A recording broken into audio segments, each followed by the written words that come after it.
Hello students, good morning everyone. My name is Nidhi Jain and welcome to संस्कार valley academy online classes. बेटा आज हम पढ़ रहे हैं चैप्टर 17 समास। समास क्या होता है? समास शब्द का शाब्दिक अर्थ होता है संक्षिप्त करने की विधि यानी छोटा करने की विधि।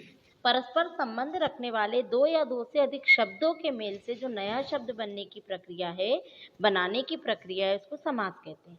संधि में दो वर्ण मिल रहे थे तब नया शब्द बन रहा था, थोड़ा परिवर्तन आ रहा था, लेकिन यहाँ पे नया शब्द बन जाता है और शब्द मिलते हैं। जैसे घोड़े पर सवार, तो क्या बन गया? घुड़ सवार। गंगा का जल मतलब गंगा जल। शब्द भाषा की स्वतंत्र इकाई है, परंतु जब शब्द वाक्य के अंग के रूप में प्रयुक्त होता है तो उसे पद कहा जाता है। समस्त पद के पहले पद को पूर्व पद कहते हैं और दूसरे पद को उत्तर पद कहते हैं। जैसे गंगा जल, तो गंगा हो गया पूर्व पद, जल हो गया उत्तर पद। समास में से पूर्व पद और उत्तर पद अलग अलग करने की क्रिया कहलाती समास विग्रह। गंगा जल बराबर गंगा का जल।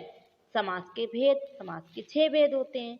तत्पुरुष समास, कर्मधारय समास, द्विगु समास, द्वंद्व समास, बहुव्रीहि समास और अव्ययीभाव समास। पहला आता है मेरा तत्पुरुष समास, जैसे विद्यालय, राजकुमारी। इन समस्त पदों में उत्तर पद प्रधान या महत्वपूर्ण होता है। जैसे विद्यालय में विद्या का नहीं अपितु आलय का बोध हो रहा है, क्योंकि उत्तर पद यानी पीछे वाला पद। राजकुमारी में राजा का नहीं बल्कि कुमारी की ओर संकेत हो रहा है। तो जिस समस्त पद का उत्तर पद प्रधान हो वहाँ तत्पुरुष समास होता है। तत्पुरुष समास की सबसे सरल पहचान है कि इसमें समस्त पदों में इसके जो समस्त पद है उसमें कारक या परसर्ग या विभक्ति चिन्ह का लोप होता है, जो समास विग्रह करने पर प्रकट होता है। इन्हीं विभक्तियों के आधार पर इन्हें 6 भेदों में बांटा गया है। विभक्ति क्या होती है? वो होती है कर्ता ने, कर्म को, करण से, तो ये ने, को से, ये क्या है? ये विभक्ति है। इसके 6 भेद होते हैं। कर्म तत्पुरुष मतलब को, करण तत्पुरुष से, संप्रदान तत्पुरुष के लिए, अपादान तत्पुरुष से और अलग होना, संबंध तत्पुरुष का, के, की और अधिकरण तत्पुरुष में मैं और पर। आगे की कक्षाओं में विस्तार से पढ़ेंगे इनके बारे में। अब आया दूसरे नंबर का कर्मधारय समास। तो जिस समस्त पद के दोनों पदों में विशेषण और विशेष या उपमान और उपमेय का संबंध वह कर्मधारय समास होता है। जैसे सफेद घोड़ा तेज दौड़ता है, तो घोड़ा शब्द क्या हो गया? विशेष, और सफेद शब्द हो गया उसकी विशेषता बताने वाला मतलब विशेषण। उपमान यानी जिससे तुलना की जाए उसे उपमान कहते हैं, और उपमेय यानी जिसकी तुलना की जाए। कर्मधारय समास के पूर्व पद व उत्तर पद में विशेष और विशेषण का संबंध होता है। इसके साथ साथ कई समस्त पदों में उपमेय और उपमान का संबंध होता है।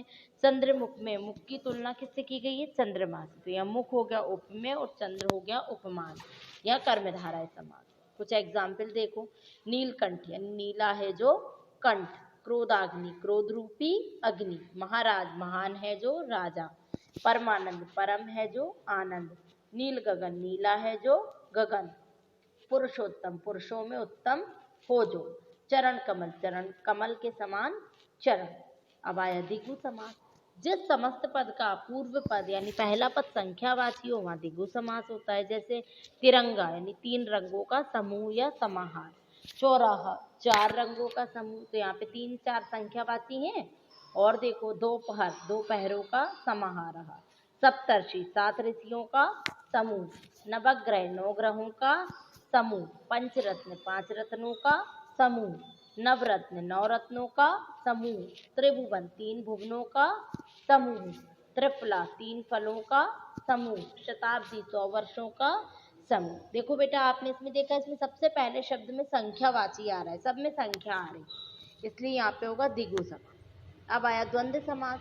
यहाँ पे क्या होता है? द्वंद्व में जिस समस्त पद के दोनों पद प्रधान हो, उत्तर पद भी प्रधान हो और पूर्व पद भी प्रधान हो, और दोनों का जब विग्रह करें तो दोनों के बीच में योजक चिन्ह लगता हो, तो वहां पर द्वंद्व समास होता है। जैसे राम लक्ष्मण राजा दशरथ के पुत्र थे, तो राम और लक्ष्मण के बीच में योजक चिन्ह लगा है।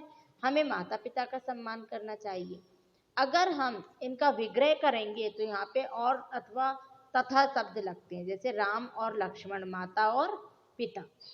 पाप पुण्य, पाप और पुण्य, ऊंचा नीचा, ऊंचा और नीचा, सुख दुख, सुख और दुख, भला बुरा, भला और बुरा, लेना देना, लेना और देना, रुपया पैसा, रुपया और पैसा, दाल चावल, दाल और चावल, भाई बहन, भाई और बहन, बहुव्रीहि समास। जिस समस्त पद के दोनों पदों में से कोई भी पद प्रधान ना हो और अपितु कोई तीसरा ही पद प्रधान हो, वह अर्थात समस्त पद कोई अन्य अर्थ प्रकट करे, वहां बहुब्रीहि समास होता है। जैसे दशानन, 10 आनन वाला अर्थात रावण, इसमें ना तो 10 पद प्रधान है और ना आनन पद, बल्कि दोनों पदों का योग अर्थात दशानन मतलब रावण के विशेषण है। जैसे चतुर्मुख, तो 4 मुख है जिनके अर्थात ब्रह्मा। विषधर, विष को धारण करने वाला अर्थात सांप। चक्रधर, चक्र को धारण करने वाला अर्थात विष्णु। चतुर्भुज, 4 भुजाएं हैं जिनकी अर्थात विष्णु। पीतांबर, पीला है अंबर जिसका अर्थात कृष्ण। अब आया लास्ट अव्ययी भाव समास। जिस समस्त पद का पूर्व पद अव्यय होता है, समस्त पद स्वयं अव्यय बन जाता है, वह अव्ययी भाव समास होता है। अभी तक हम सब में उत्तर पद पढ़ रहे थे, अव्ययी भाव में पूर्व पद प्रधान होता है। जैसे आज जन्म, अब जन्म शब्द का होता है जब हमारा जन्म हुआ है, और आ शब्द अकेला आ लगने से क्या बन गया, आज जन्म यानी जन्म भर। बेशक, शक यानी नॉर्मल शब्द, और बेशक लग गया तो शक के बिना। यथामति, मति के अनुसार। प्रत्यक्ष मतलब आंखों के सामने। देखिए बेटा, ये इसके प्रश्न उत्तर हैं। अब यहाँ पे आया सिर दर्द का समास विग्रह, सिर का दर्द। अकाल पीड़ित में अकाल से पीड़ित। युद्ध भूमि का समास विग्रह, युद्ध के लिए भूमि। जीवन मुक्त का समास विग्रह, जीवन से मुक्त। यहाँ पे समस्त रेखांकित करना है समस्त पद को। सेठ गेंदामल रातों रात धनी हो गए, मतलब रात ही रात में। चिड़ी मारने चौराहे पर एक अनोखा पक्षी देखा, 4 राहों का समूह। राजकुमार ने भरपेट भोजन किया, पेट भरकर। सलोनी रसोई घर में भोजन बना रही, रसोई के लिए घर। अब यहाँ पे देखिए, उत्तर पद जोड़ते हुए समस्त पदों का निर्माण करना और समास का नाम बताना है। राजा, राजपुत्र, संबंध तत्पुरुष समास। विश्व का विषधर बहुब्रीहि समास। नव का नवरत्न द्विगु समास। माता का माता पिता द्वंद्व समास। यथा का यथामति अव्ययी भाव समास। चंद्र का चंद्रमुख कर्मधारय समास। अब दी गई पहेली में इसमें नीच मनुष्य का शब्द मुझे नहीं मिला है, बाकी मैंने बना दिए।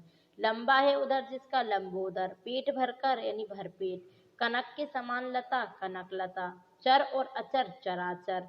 कर रूपी कमल, कर कमल। नीच मनुष्य का मुझे नहीं मिल रहा है। चलिए बेटा, यहाँ पे क्वेश्चन आंसर है बेटा, इनको लर्न कर लेना, राइट कर लेना। समझ आ गया बेटा? ओके बाय बेटा, टेक